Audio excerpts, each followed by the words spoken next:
Okay, let's unpack this. For weeks, the nation's been buzzing, hasn't it? These, explosive revelations from General Nolan Munazi about the South African Police Service. Yeah, all that talk of hit squads, political interference, these mafia-style cartels. It's been a lot. Exactly. And the big question hanging over it all was, well, why was Julius Malema so quiet? He leads the economic freedom fighters. You expect him to weigh in. Right.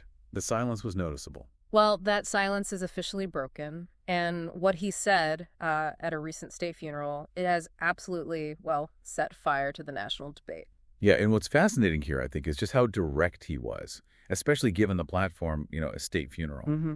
So this deep dive, we're going to explore Malema's, let's say, long-awaited response to Munazi's bombshells. We'll dissect his accusations against high-ranking officials of the ruling party. And try to connect these dots, see the bigger picture. Exactly. The bigger picture of sort of institutional challenges. Our mission here is to really understand the core claims, what they imply, and why this moment is being called a call to conscience for South Africa. So what does it all mean? Get ready, because Malema really didn't hold back. No, he certainly did not. So Malema used this really powerful moment, didn't he, at David Mabuza's funeral to make his first big statement on this. Yeah, very strategic. He called directly on President Ramaphosa to, and I quote, fire Police Minister Senzo Mchunu with immediate effect. Wow. Just straight out there. At a funeral. At a funeral. It was a bold move, you have to say. And his reasoning was just as direct, wasn't it? Malema said Mchunu came with a baggage, that he was already tainted right when he got the job. Right, not corrupted later. He said he was installed already carrying baggage. Which implies, a pre-existing issue, not something that just happened on the job. This suggests maybe the appointment itself was flawed. That definitely deepens the concern, yeah. And he didn't just stop at the minister. He demanded the entire executive authority be cleared out. Crook and generals, the lot. All of them. All with the goal, he stated, of getting the public to have confidence again in the police. So does that point to, a failure in vetting? Or maybe something more deliberate? Complicity, even, within the leadership? It makes you wonder.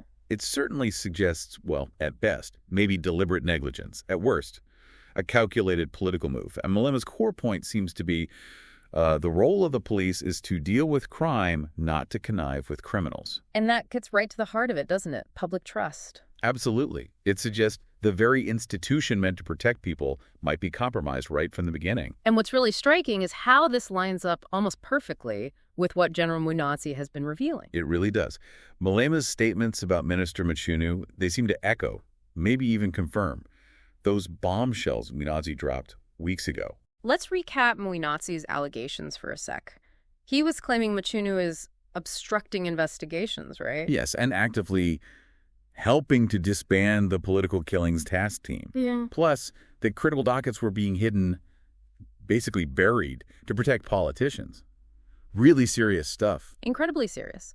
So when you have both Malema, a major political figure, and a national police general pointing fingers at the same police minister, it creates this really powerful parallel. Yeah. It strongly suggests, as they both seem to imply, that the rot starts at the very top of SAPS. And Malema's support for Munazi, it wasn't just general praise, it was specific. He said he believes Munazi was actually about to arrest the Minister of Police. And that's why Munazi himself got charged, to destabilize him. Is that a realistic thing to expect in this kind of climate? Whistleblowers often pay a heavy price. It's a huge claim, and it definitely suggests a deep concern for how vulnerable truth tellers are within the system. Maybe Malema's trying to use his platform, use public opinion, to offer Munazi some kind of protection. He even explicitly called for the nation to protect Munazi and protect every policeman who fights criminals.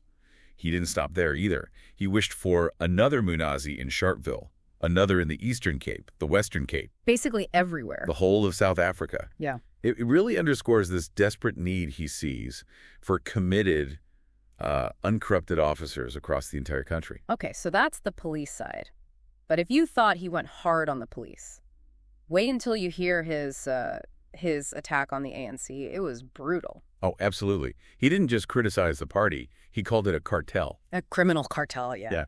Said it's no longer a liberation movement or the party of the people. He described it as a machine built to steal from the very people it claims to represent. Strong words. And again, the platform he chose, a state funeral. He actually asked, standing there, how much was stolen here. Just shocking. Claiming these large funerals, especially state ones, they become an opportunity to loot. A business opportunity for connected politicians to inflate costs. That's the quote. It's an incredibly cynical view, but one he laid out very plainly. And he drew a line personally, didn't he, saying, I refuse to be part of that syndicate. That's a really powerful statement. It shows this deep, perhaps complete disillusionment. He was even asked, apparently by an interviewer, would he ever go back to the ANC to honor David Mabuza's wishes or Winnie Mandela's wishes before him? And his refusal was just stark. He said he didn't honor Winnie's wish, wouldn't honor Mabuza's either, because, quote, there is no ANC to return to. Wow. He called it gangsterism, a syndicate built to steal from the people. Said it doesn't exist anymore for the good cause of delivering services to our people. That speaks directly to this idea of institutional decay, doesn't it? Even collapse. It really does. I mean, this isn't just politics as usual. It feels like a fundamental shift in perception. Yeah. Accusing the very movement that brought liberation of now being a vehicle for theft that carries immense historical weight. Yeah. It really makes you think, what does it mean for a society when its liberators face accusations like these? Exactly. The psychological impact could be huge. So connecting these dots, looking at the bigger picture. For Malema, clearly the problem isn't just isolated within SAPS. No, not at all. He paints it as a systemic issue.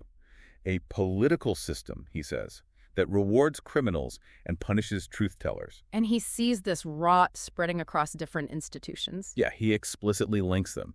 He says, whether it's the police or procurement or parliament, it's all linked.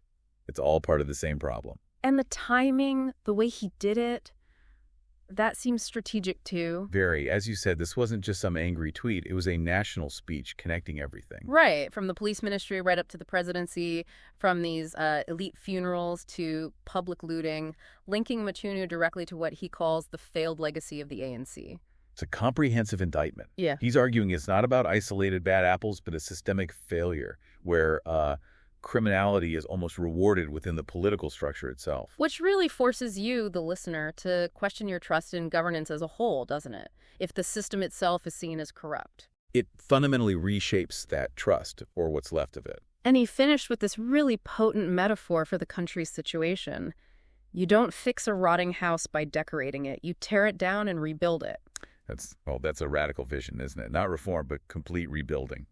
Pretty stark. So we've done this deep dive into Julius Malema's incredibly direct statements recently, and they really do seem to echo, maybe even amplify, those bombshells from General Munazi. Yeah. What we're left with is this really stark picture.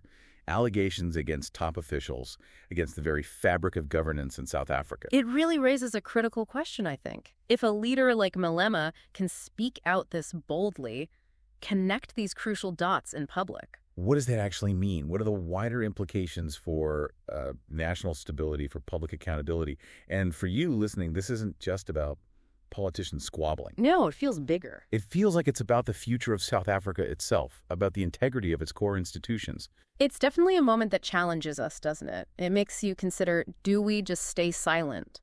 Or do we, as Malema urges, stand up, spread the word, and say clearly, enough? That's certainly something to mull over. A very powerful call to action, or at least a call to pay close attention. Indeed. A lot to think about there.